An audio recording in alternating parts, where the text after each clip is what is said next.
Welcome to Emovura Audiobooks, your home for immersive, narrated stories that pull you in and don't let go. Before we begin, if you enjoy this story, take a moment to like, subscribe, and turn on notifications so you never miss an episode. Now settle in, dim the lights, and let's begin tonight's story, The Tallowford Reckoning. Des Corrigan kept his daughter's swimming ribbons in a biscuit tin on top of the wardrobe, and some nights, after the divorce, he would take them down just to feel the grosgrain between his fingers. Cool at first, then warm, the way ribbon always went warm in your hand if you held it long enough. There were 9 of them by the end, red and blue, and 1 yellow third place from a carnival at Clarence when Nell was 8 and had gone out too hard in the first 50 meters, the way she always did, the way he'd always loved her for. He had lost the custody fight in 1991, the year Nell turned 11, in a family court hearing that took 4 days and felt, to Des, like watching his own character assassinated in installments. The magistrate's reasoning, that a father who spent 6 days a week surveying holes in the Derwent could not offer the settled domestic rhythm a growing girl needed, had never stopped stinging, even after he'd rebuilt his life around the 2 days a fortnight he was given. He remembered sitting in the corridor outside the courtroom afterward, his solicitor's hand on his shoulder, saying nothing, because there was nothing to say that wouldn't have come out as a howl. Glennies had remarried within the year, to a cardiologist named Malcolm Vane who wore good shoes and spoke to judges the way other men spoke to bartenders. Easy, familiar, sure of being liked. Des had met him only twice before the wedding, once at a football match Glennies had insisted they all attend for the children's sake, and once, briefly, in the car park of Nell's primary school. Vane shook his hand both times with a grip a fraction too firm, a fraction too long held, the handshake of a man who had learned somewhere that dominance could be delivered as courtesy. "You must be very proud of her," Vane had said of Nell at the football, watching her run rings around the other children, and Des had felt, even then, a small cold current under the compliment that he couldn't name and told himself he'd imagined. The 3 of them, Glennies, Vane, and the children, Nell and her younger brother Toby, moved northwest within 18 months of the wedding, out past the orchards and the poppy paddocks, to a fishing and dairy town called Tallowford on the state's blustery coast, where Vane took up a position at the district hospital and, within a few years, a private rooms practice that made him, by local measure, a man of consequence.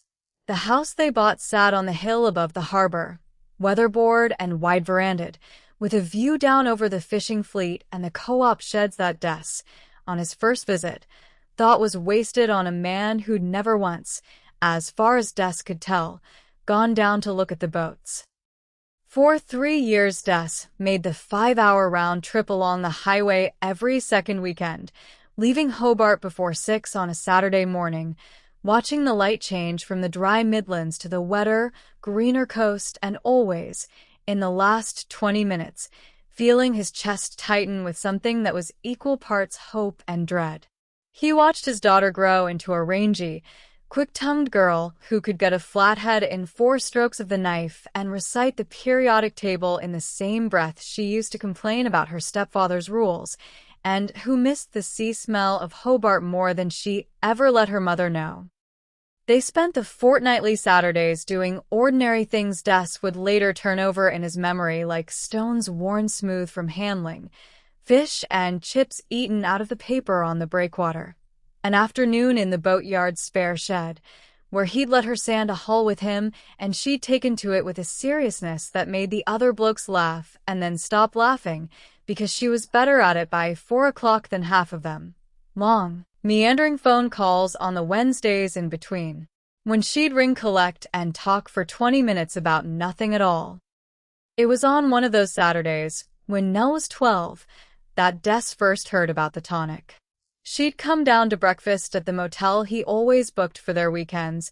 Glennies wouldn't have him inside the house, not since the wedding, pale and a little sluggish, and mentioned, between mouthfuls of toast, that Malcolm had given her the pick-me-up the night before because she'd seemed tired. "It's an injection," she said, matter of fact, the way children are about the strange rituals of whatever house they've grown up in. Iron and B group vitamins mostly. Mum has it too. Toby had it once when he had the flu, and Malcolm reckons it knocked a week off it.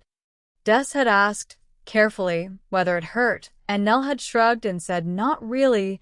Malcolm was good with needles, and anyway she felt heaps better after. Des filed the detail away with a faint, formless unease he couldn't justify.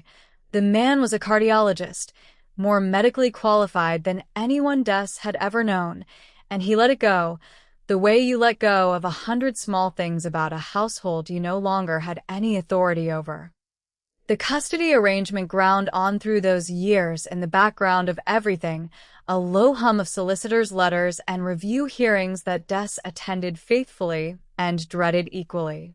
He wanted, more than anything, for Nell and Toby to come home to Hobart before they finished growing up somewhere else, under someone else's rules, and he fought for it the only way the system allowed, patiently on paper, through a family law solicitor named Ruth Okonkwo Baxter, who told him more than once that persistence mattered more than passion in front of a family court, that judges remembered only the fathers who stayed calm. So Des stayed calm. He turned up. He paid what he owed on time.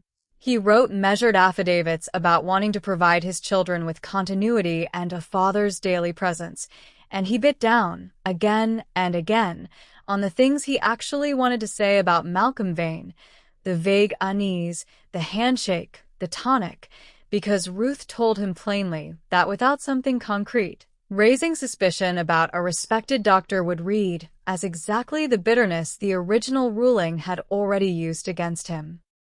By the summer Nell turned 14, it had finally been agreed, after months more of lawyers' letters and a mediation session in Launceston that ran to nearly 6 hours, that she and Toby would come back to live with Des at the end of the season, once the school year in Tallowford wound up. Glennies had fought it less than Des expected. Nell herself, it turned out, had asked for it directly, telling the family consultant appointed to interview her that she wanted to finish high school in Hobart, near the water she actually loved, near her father. Des had driven home from that mediation with the windows down the whole way, singing along to the radio badly and without shame, something he hadn't done in a decade. He had already put a bunk bed in the spare room, sanded and varnished it himself over 3 weekends, Nell's future bed on top because she'd always wanted the top bunk, Toby's below. He had, for the first time since the divorce, allowed himself to believe that the worst of it was behind him, that the years of 2 days a fortnight, of motel breakfasts and Wednesday phone calls, of biting his tongue in front of Ruth Okonkwo Baxter, had finally paid out into something like an ordinary life with his children in it. It ended on a Tuesday morning in late January, with a phone call that reached him at the boatyard, in the little demountable office that smelled of epoxy and instant coffee. He'd been on the phone to a client about a survey report when the other line rang through, and his workmate Baz had come to the door of the office, face strange, saying there was a call. He thought Des needed to take it now. Glennies was screaming before he'd even said hello properly. "Nell's gone, Des. She's gone." He asked her 3 times to explain what she meant, gone where, and she couldn't get past the sentence, just kept saying it, gone, and somewhere behind her voice he could hear another voice, low and controlled, that he would later understand was Malcolm Vane, already speaking to someone else on another line, already, in some fashion Des could not yet name, managing the morning. He drove northwest with his hands shaking so badly he had to pull over twice, once outside Oatlands to be sick on the gravel shoulder of the highway, and by the time he reached the weatherboard house on the hill above Tallowford's harbor, the ambulance had already been and left, and there was a policeman standing uselessly on the veranda with his hat in his hands, young, barely older than a boy himself, unsure what to do with a stranger who arrived at speed and identified himself, in a voice, gone to gravel, as the dead girl's father. The story, As Glenys and Malcolm Vane told it, that first terrible day was almost ordinary in its shape, and Des would spend the better part of 30 years picking at the seams of that ordinariness, trying to find where it had been sewn wrong. Nell had spent the Sunday out on the water with friends from the swim squad, mucking about on somebody's father's dinghy in the harbor, and had come home sunburnt and a little off-color, complaining of a scratchy throat and a headache she put down to too much sun and not enough water. She was due to swim the 200-meter medley at the regional carnival that Thursday, a race she'd been building towards all season, her best event, the one where she said she could feel the water start to agree with her about halfway through the breaststroke leg, and Vane, who kept a doctor's bag in the hall cupboard and dosed the whole household with his own compounded tonics whenever anyone flagged, had given her what he called the pick-me-up that Sunday evening, the same iron and B12 injection Nell had described to Des 2 years earlier over motel toast, to keep her from missing the carnival. Glenys told it this way, sitting rigid on the good couch in the front room with a cup of tea gone cold and untouched in front of her, Vane standing near the window with his arms folded, occasionally correcting a detail in a voice that was gentle and even and, to Des's ear, entirely wrong for what they were describing. Nell had gone to bed around 9, tired but nothing more than tired, and Glenys had checked on her near 11, on her way to bed herself, and found her sleeping, curled the way she always slept, one arm flung above her head. She looked fine, Glenys kept saying. She looked completely fine. When Vane went in at 8:30 the next morning to wake her for a dawn training swim, a session she never missed, because the coach ran attendance like a ledger and Nell hated owing anyone an excuse, he found her lying still and cold, her lips faintly blue, the sheet pulled up over one shoulder, as though she'd simply gone on sleeping through whatever had happened to her. He said he'd tried to bring her back, pressed on her chest, pushed adrenaline into her arm, done everything his training told him to do, but it was already much too late, had been for hours. Toby, 12 years old, had been standing in the hallway in his school uniform the whole time, Glenys said, and nobody had thought, in the panic, to take him out of the house until it was over. Des could not make the story sit still in his head, then or ever. Nell was 14 and built like a whippet, could swim a mile before breakfast without seeming to notice the effort, had never so much as fainted in her life, had sailed through chickenpox and a broken wrist, and a bout of glandular fever at 11 without so much as missing a week of squad training beyond doctor's orders. A sunburn and a sore throat did not kill girls like that. He said as much, quietly at first, and then less quietly, standing in the kitchen with Glenys while Vane made phone calls in the study, and Glenys had looked at him with an expression he'd never seen on her before. Not grief exactly, or not only grief, but something that looked almost like fear, though whether it was fear of what he was suggesting or fear of something else entirely, he couldn't have said, not that day, and not for years afterward. He drove to the police station in Tallowford that same afternoon and asked, as calmly as he could manage with his voice still not fully his own, what would happen next. A young constable, the same one who'd been standing on the veranda that morning, now behind a desk and looking no more equipped for this conversation than he had for the last, told him, not unkindly, that because there was a treating doctor in the house who could offer a plausible medical account, and because the district's on-call pathologist had already signed off on a presumptive finding of cardiac arrest following heat exhaustion, it was unlikely there would be a full post-mortem at all. It happened sometimes with the young athletic ones, the constable said, reading, Des suspected, almost verbatim from something Vane had told the first officers on scene. Their hearts just, under strain, dehydration. Des stood very still and asked him to say that again, slowly, because he wanted to be sure he understood. A doctor's own account of his own household was being treated as sufficient reason not to look any further into his own stepdaughter's death. It took Des 3 days of arguing. 3 days he spent making phone calls from his sister's spare room in Glenorchy, where he'd driven straight from Tallowford because he could not make himself go back to the empty house in Hobart with the bunk bed still smelling of varnish, and a call to a solicitor cousin in Launceston, before the state coroner's office agreed that a proper autopsy would be performed. It was agreed grudgingly, in a phone call Des was not party to, and it was performed, as it turned out, badly. The post-mortem was carried out by a solo forensic pathologist who did the Northwest Circuit out of Burney, a heavy-set, exhausted man named Dr. Aldous Prine, stretched thin across 4 coronial districts, in a mortuary suite that had not seen a proper equipment upgrade in a decade. He was, by every account Des later gathered, competent enough on an ordinary day and in no mood on this one, to treat his stepfather's account with anything but courtesy, a colleague, more or less, a fellow professional whose word carried the automatic credibility of a shared vocabulary. His report, when Des finally obtained a redacted copy 6 weeks later, arriving in a plain envelope he opened standing up in his own kitchen because he could not make himself sit down first, found aspirated stomach contents in Nell's airway. She had vomited and choked in her sleep, but no clear cause for the vomiting itself. It noted, almost as an aside, that Dr. Vane had been present in the mortuary suite during part of the examination to assist with identification, which was against protocol but had not been challenged by anyone at the time.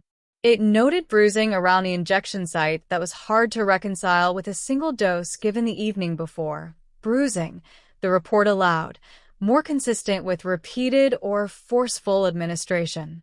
And in a paragraph Des would read so many times over the following decades that he could recite it in his sleep, word for word, in the particular flat bureaucratic register that had come to feel, to him, like the sound of the whole system closing its eyes. It noted minor perigenital trauma, possibly post-mortem in origin, and a quantity of pale residue, not analyzed, and left it at that. No toxicology had been ordered. No one had asked why a healthy, athletic girl who'd been given a supposedly harmless tonic thousands of times over in that household, Glenys, took the same injections, and so, occasionally, did Toby, would be the only one to go into shock and die from it. Des read the report 4 times that first night, sitting on the kitchen floor with his back against the cupboard because his legs had simply stopped being willing to hold him up in a chair, and understood, with a clarity that felt almost like relief after the fog of the funeral, that he had just been handed the map of a fight that was going to take the rest of his life.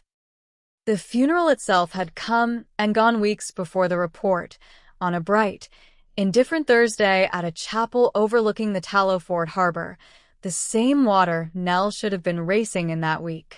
Des stood at the edge of the crowd because Glenys had not wanted him at the front, had told him through her own solicitor that his presence up there would look, to the town, like a claim she wasn't prepared to let him make. He stood instead near the back with his sister Marion, who had driven up from Glenorchy the moment she'd heard, and he watched Toby sit between his mother and his stepfather in the front pew, 12 years old, in a jacket clearly borrowed and too big through the shoulders, staring at the coffin with an expression Des would not be able to get out of his mind for years. Not grief exactly, but a kind of frozen, watchful blankness. The look of a boy trying very hard not to understand something he'd already half understood.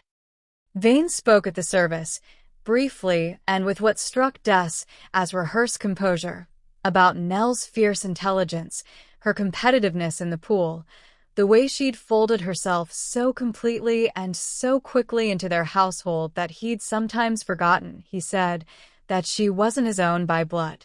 Des sat through it with his jaw so tight it ached for 2 days afterward.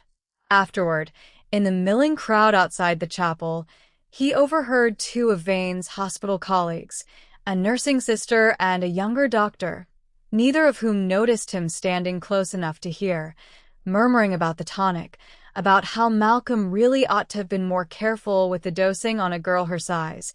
That sort of compound wasn't nothing, was it? Not really something you gave a 14-year-old on a whim the night before a swim meet. It was the first Des had heard that the injection itself might be to blame. Nobody had told him that before, not the constable, not Glenys, not the pathologist's initial verbal summary. He found himself standing over the two of them before he decided to move, asking them, too loudly for the setting, to say what they meant, and watch them go pale and mumble something about not being the right people to ask before they melted back into the crowd. When he rang Glenys that night from his sister's spare room, his voice under tight control, to ask what the pick-me-up actually was, what was in it, whether it had ever been checked by anyone outside the household, she told him he was letting his grief curdle into something ugly, that Malcolm had done everything a father could have done and more, that she would not sit on the phone and be interrogated about her husband on the week she'd buried her daughter, and that she wouldn't discuss it further. It was the beginning of a long silence between them that would harden, over the years, into something closer to war, a war fought almost entirely in solicitors' letters and averted eyes at Toby's school events. Two people who had once shared a bed and two children now, unable to occupy the same room without one of them, eventually, leaving it. Des spent that autumn writing letters, to the state coroner, to the chief pathologist, to his local member of parliament, demanding the case be reopened and proper toxicology performed.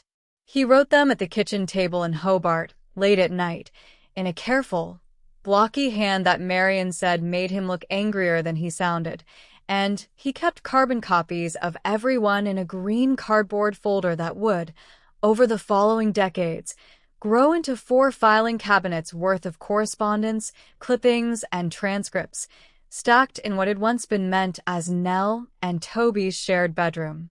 Most of the letters went unanswered. The ones that did come back told him, politely and then less politely, that the file was closed, that a finding of death by misadventure had been recorded, and that reopening it would require new evidence, not a grieving father's suspicion.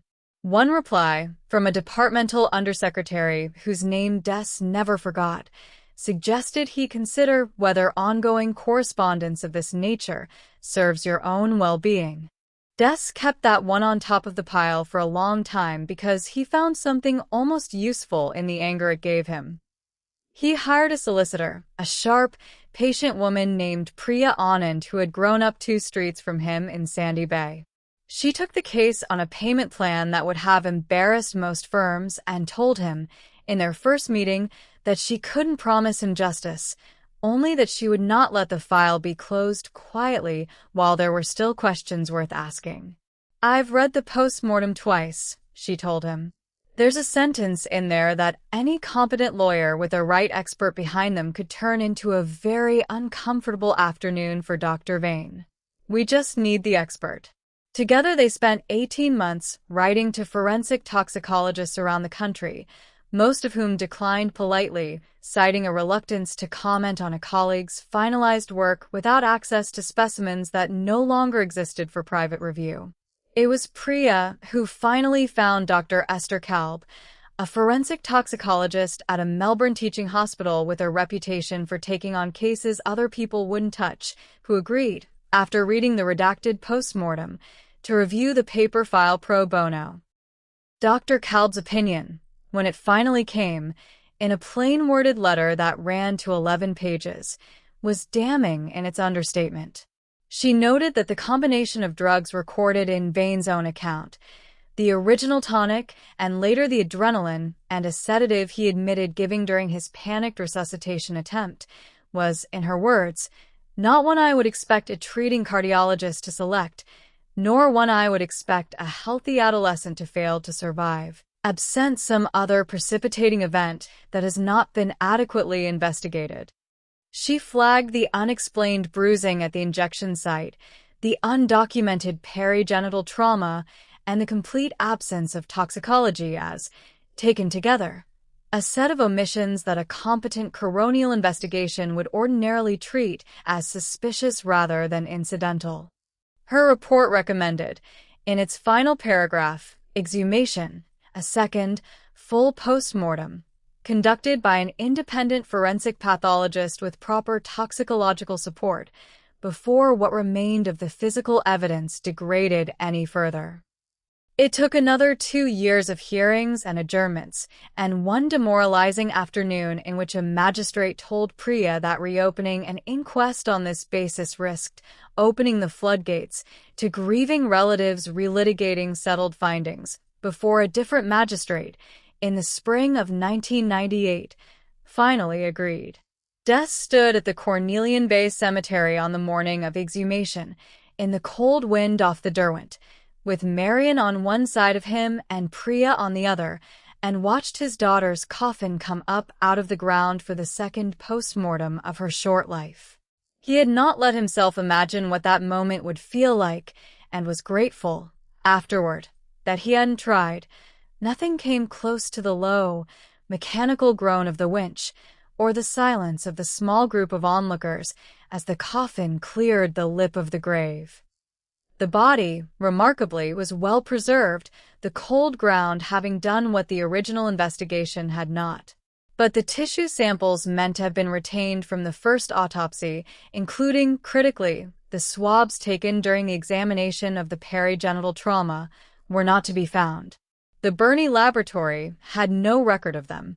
They had, according to paperwork eventually produced under a formal request, been discarded in the routine course, 18 months after Nell's death, along with a great many other unclaimed specimens from that circuit, a piece of housekeeping that had apparently required no sign-off from anyone senior enough to recognize what file it belonged to. Des stood by the open grave and told a young journalist covering the exhumation, Callum Rees, that his daughter had been treated, in his words, like offal at a knackery, and that somebody, somewhere, badly wanted this to stay buried. The quote ran, verbatim, on page 9 the next morning, and it was the first time most of the state had heard Nell Corrigan's name. Without the original tissue, the second pathologist, a careful, soft-spoken forensic specialist flown down from Sydney for the purpose, could say only that the earlier findings were consistent with either an adverse drug reaction or a deliberate act, and could not distinguish between them on the physical evidence that remained. It was not the answer Des had spent a decade of hope building toward, and he told Priya, in the car afterward, that he felt as though he'd fought his way through 3 locked doors only to find a 4th, identical to the first. The State Director of Public Prosecutions, reviewing the file in 1999, declined to lay charges, citing insufficient evidence, and more quietly, in a conversation a sympathetic junior lawyer later relayed to Priya off the record, the political cost of prosecuting a well-regarded cardiologist on a case this old and this thin. By then, Malcolm Vane had already sold the Tallowford practice and taken up a senior post at a private hospital in Perth for 1,000 kilometers and, as it turned out, an entire legal universe away. This was the technicality that would define the next 20 years of Des Corrigan's life. Tasmania's coroner had recorded a formal finding, misadventure, no third party implicated, and Western Australian authorities, when Priya Anand wrote to them on Des's behalf, were unmoved by an interstate father's campaign against a locally respected specialist who had, on paper, already been cleared by a coronial inquiry in another state. There was no live warrant to extradite against. Under the doctrine, the WA Crown Solicitor's Office kept citing back at her, letter after letter, a fresh prosecution would need to overturn the coronial finding first, in Tasmania, before Western Australia would even entertain surrendering one of its own registered medical practitioners. Round and round it went, a bureaucratic Mobius strip with Des walking its length for years, growing thinner and grayer and more single-minded with each circuit. Priya's careful, escalating correspondence met each time with the same polite, immovable wall.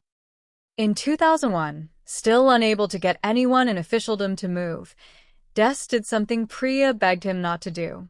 He drove to the Burney Agricultural Show, where half the northwest coast turned out every March for the wood chopping and the dairy judging, and handed out 2,000 photocopied leaflets with Malcolm Vane's photograph on them, under the words, "You should know what this man did to my daughter." He was arrested for public nuisance before lunchtime, and Vane, informed of it by a friend still at the district hospital, sued him for defamation from the other side of the country within a fortnight. Des lost.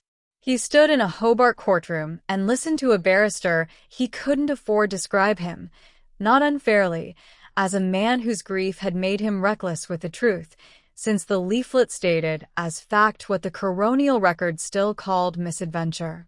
He was ordered to pay $80,000 in damages he did not have, and a magistrate warned him a repeat performance would end in a custodial sentence. He did not pay a cent of it, and he did not stop. He quit surveying altogether in 2004. The holes had started to feel, he told Marion, like something happening to somebody else's life, and lived, for a decade, off a shrinking superannuation payout and the goodwill of his widowed sister in Glenorchy, devoting himself entirely to the case. He wrote to journalists. He wrote to the Health Practitioners Tribunal in Western Australia, asking, again and again, why a doctor under a cloud in one state could simply re-register in another with barely a question asked, and receiving replies that spoke of due process and natural justice and said nothing at all about Nell. A local ABC producer named Meredith Ean took an interest in 2006 and ran a half-hour radio documentary called The Tallowford Girl, built around long, unhurried interviews with Des in his sister's kitchen, his voice gone rough with 2 decades of repeating the same facts to people who mostly didn't listen. The broadcast brought Des his first real wave of public sympathy, and from a retired schoolteacher in Devonport named Colleen Petrusma, who had heard it and wept, the founding of a support group called Justice for Nell. It never had more than a few hundred members, but they wrote letters, turned up outside courtrooms in matching blue ribbons, and kept the story alive long after the newspapers had moved on. It was Justice for Nell, in fact, that indirectly cracked the case open again, though not in the way anyone expected. In 2009, a young hospital receptionist named Isla McKay went to Perth police to report that Dr. Malcolm Vane had sexually assaulted her while she was still groggy from sedation following a minor day procedure at his rooms. The case went to trial the following year. Vane, who had by then remarried and cultivated a reputation as one of the city's most sought-after cardiologists, sat in the dock with the same unhurried, faintly amused composure that had once reassured worried patients, and told the court that he believed the encounter was consensual, that Isla had responded to him even if she hadn't said yes. A line the prosecutor read back to the jury 3 times in her closing address, letting the silence after it do the work. The jury did not believe him. He was convicted of sexual assault of a person incapable of consent and given a suspended sentence that outraged the WA Australian Medical Association enough that his registration was finally, permanently cancelled. Des read the verdict in a newspaper Marion brought him, standing in her kitchen, and felt, for the first time in 15 years, something that wasn't quite hope but was close enough to make his hands shake.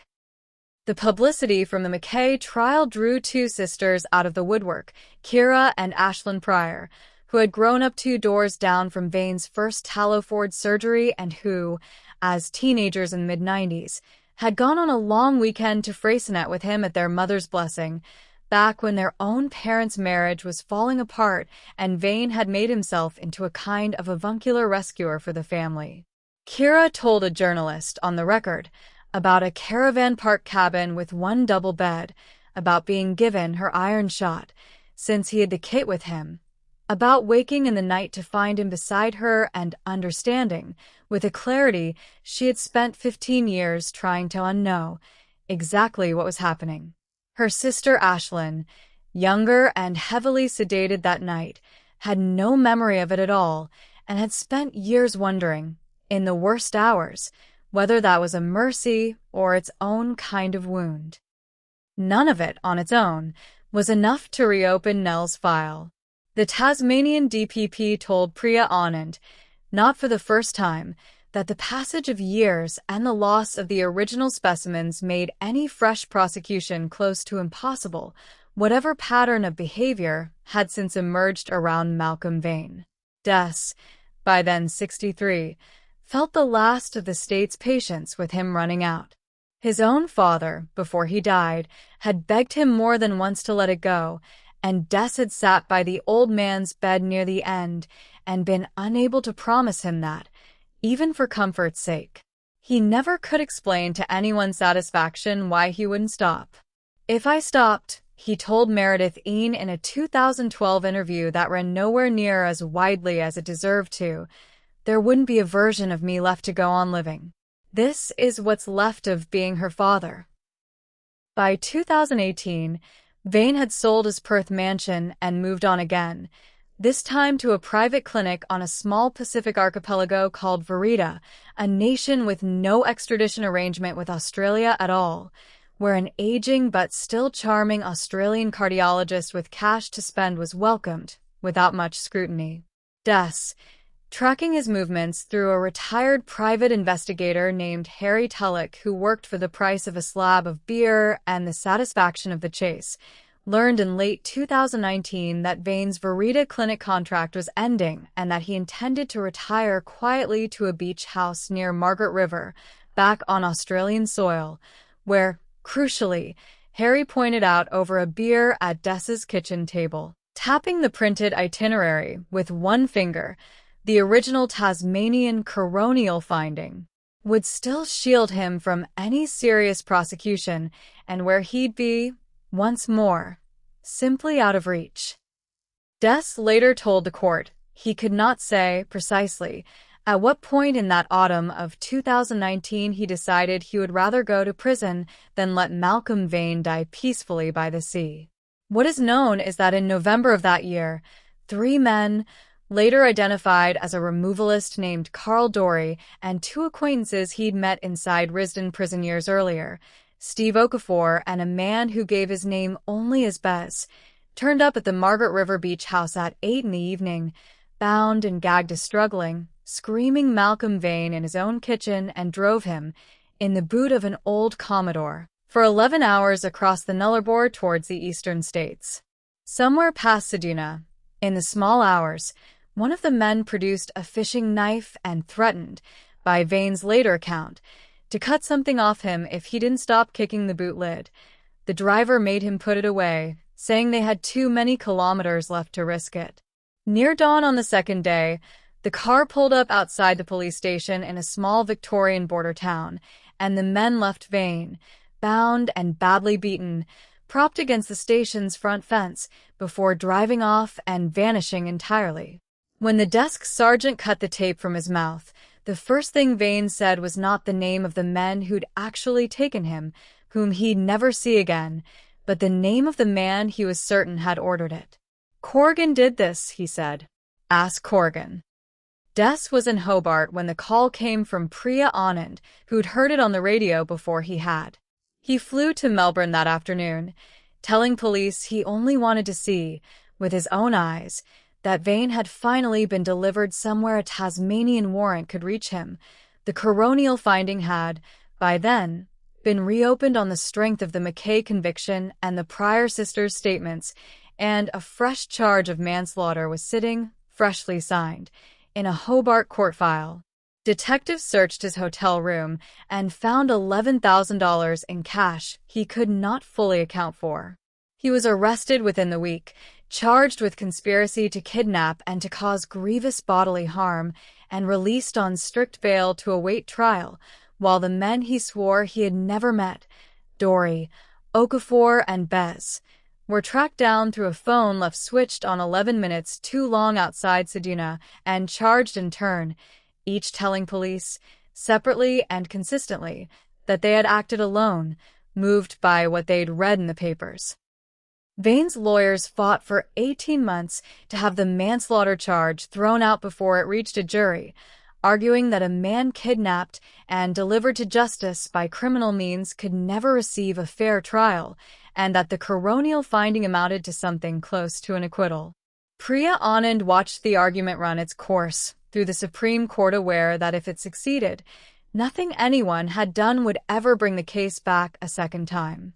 The court disagreed, ruling that a coronial finding was not a criminal verdict and created no bar to prosecution once genuine new evidence existed, and that the manner of a defendant's return to the jurisdiction did not itself taint the evidence against him. In March 2022, 28 years after Nell Corrigan died in a farmhouse above a fishing harbor, Malcolm Vane stood trial in Hobart for manslaughter. The trial ran 5 weeks, in a courtroom packed most days with justice for Nell's blue ribbons and, increasingly, ordinary members of the public who had followed the case for years without expecting to see it reach this room. The Crown built its case in layers. First, the pathology, with Dr. Esther Kalb walking the jury through the original post-mortem's omissions and what had been lost at exhumation. Then the pattern evidence, admitted over fierce defense objection, of the McKay conviction and the Pryor sisters' accounts of the tonic used, in their telling, as a tool of control rather than care. Kira Pryor gave evidence for 2 full days, her voice steady under a cross-examination that tried, repeatedly and unsuccessfully, to suggest her memory of a night 15 years gone could not be trusted. Isla McKay's earlier trial transcript was read into the record as evidence of pattern and method.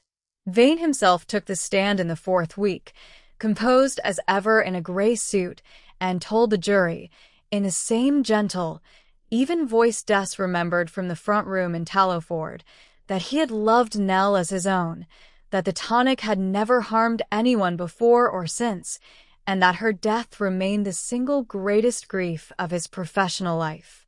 Under cross-examination, he could not explain the bruising at the injection site, could not explain why he had been present, against protocol, in the mortuary suite, and could not explain, though he tried, at length, in language that grew more clinical the longer the prosecutor pressed him, what minor perigenital trauma might otherwise account for in a girl who had, by every account, gone to bed alone.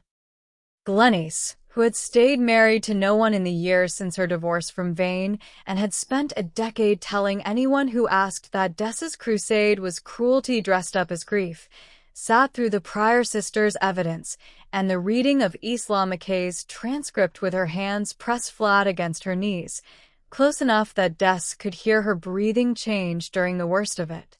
By the 3rd week, she had quietly retained her own solicitor to review the case file, which she had never, in nearly 30 years, actually read in full, had never let herself, she said, because some part of her had always known what was in it. What she found there, the pattern of the tonic injections, the note about perigenital trauma she had somehow let herself forget existed, Dr. Kalb's flat statement that no properly monitored patient should have reacted the way her daughter had, undid something in her that had held since 1994. She did not testify for the prosecution. She did not need to. She simply stopped, after that, defending him, and on the last day of evidence, she crossed the aisle and sat, without a word, in the row behind Des, close enough that when the verdict came, he could hear her crying before he turned around. The jury took 4 days. They found Malcolm Vane guilty of manslaughter by criminal negligence, unable, on the available evidence, to go further and find intent, but satisfied beyond reasonable doubt that he had administered a dangerous, unmonitored substance to a child in his care and had then deliberately obscured the timeline and circumstances of her death. He was sentenced to 14 years, with a non-parole period of 9. Outside the court, Des, 74 years old and leaning more heavily on a cane than he liked to admit, told the small crowd of reporters that he had promised his daughter, at 17, at 30, at every anniversary since, that he would not stop until somebody said her name in a courtroom and called what happened to her a crime. "I've kept the promise," he said. It took the whole of the rest of her childhood and the whole of the rest of mine. I don't recommend the method. I only had the one daughter, and I only had the one life to spend on her. His own trial came 8 months later. The Crown case against him for conspiracy was, by the prosecutor's own admission, thin. Nobody could place him at the beach house, and Dory, Okafor, and Bez all maintained, under oath, that they had acted alone, moved by newspaper coverage of the case, and a hatred of what they'd read Vane had done. The jury acquitted Des of conspiracy to kidnap, but convicted him of a lesser charge of soliciting an assault, based largely on the unexplained cash found in his hotel room. He was given a 2-year suspended sentence and a stern lecture from the judge about the rule of law, which he received in silence. His son Toby, 40 years old now, a paramedic, standing at the back of the court in his father's old seat, gripping the rail so hard his knuckles went white. Malcolm Vane served 2 years of his sentence at Risdon before a cardiologist's report of his own condition, a failing heart, not unlike the ones he'd spent a career listening to through other men's ribs, persuaded a parole board to release him into palliative care. He died 11 months later, in a nursing home outside Hobart, 79 years old, having never once, in any hearing or interview, admitted to anything beyond a doctor's error in judgment. Des visits the grave at Cornelian Bay most Sundays still, though these days it's often with his granddaughter, Toby's youngest, a sharp, quick-tongued 11-year-old who likes to be told about the aunt she never met, the one who could get a flathead and recite the periodic table and swim like she'd been born in the water. He tells her the story in pieces, leaving out the worst of it, the way you do for a child, though he has never once, in 3 decades, managed to leave out the ending. I promised her I'd get her a fair hearing, he told a reporter the week after the verdict, standing at the foot of the headstone with the last of the daylight going gold over the river. It took most of a lifetime longer than it should have. But I told her I would, and I did, and now I get to just be her father again, instead of the man still fighting for her. He laid the flowers the way he always had, and said nothing else, and after a while he went home. This is a work of fiction. Any resemblance to actual persons, living or dead, or actual events, is purely coincidental. That was the Tallowford Reckoning, an Emovura Audiobooks original. Thank you for listening all the way to the end.